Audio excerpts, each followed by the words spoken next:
Functional and ergonomically sound is how we characterized the last Rio's cabin, and neither description is misplaced in its replacement. Kia measures itself chiefly against Volkswagen, and it's a yardstick that manifests in sensible placement of most the car's switchgear.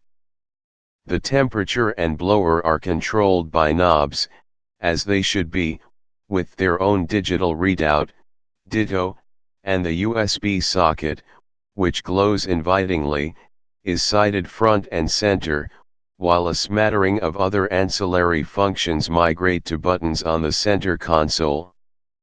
Kia's improved build quality provided a pleasant surprise in the last generation, but its failure to move the game significantly on now generates pause for thought.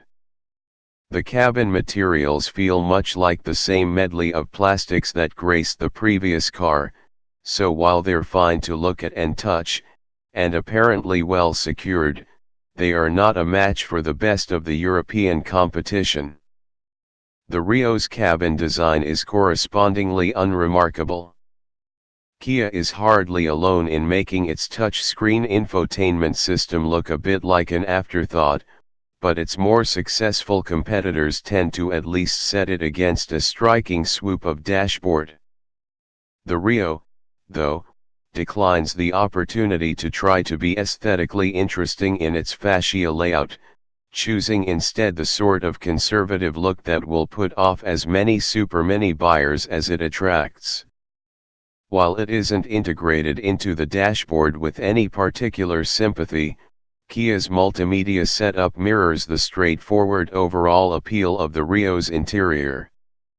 The menu system is a workmanlike effort that eschews a flashy interface in favor of easily understood icons.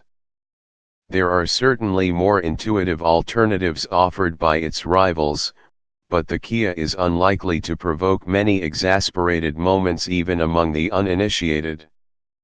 Certainly, though, it is best sampled in the upper mid-level 3 trim tested, where you get a 7-in touchscreen and all the trimmings, including TomTom-powered satellite navigation, Apple CarPlay, and Android Auto thrown in as standard. Away from the range topper, the display shrinks to 5-in, and while Bluetooth and a DAB tuner remain standard, you can't have the NAV. The inability to upgrade particular bits of kit from within a set trim level is a familiar feature to Kias, and to an extent it simplifies the process of choosing and specifying a car, but it does also slightly limit its offerings compared to the competition.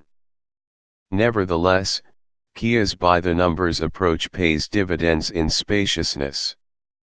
The last Rio was a large car for its class, and its replacement makes even more of the advantage. Its extended wheelbase only underlines the idea that this is a small hatchback built to accommodate adults in the rear. The lower roofline has not significantly impinged on headroom, and the largely flat bench will cater for 3 abreast at a push. The boot is also adequately large for a class that tends to underwhelm in the stuff-swallowing department.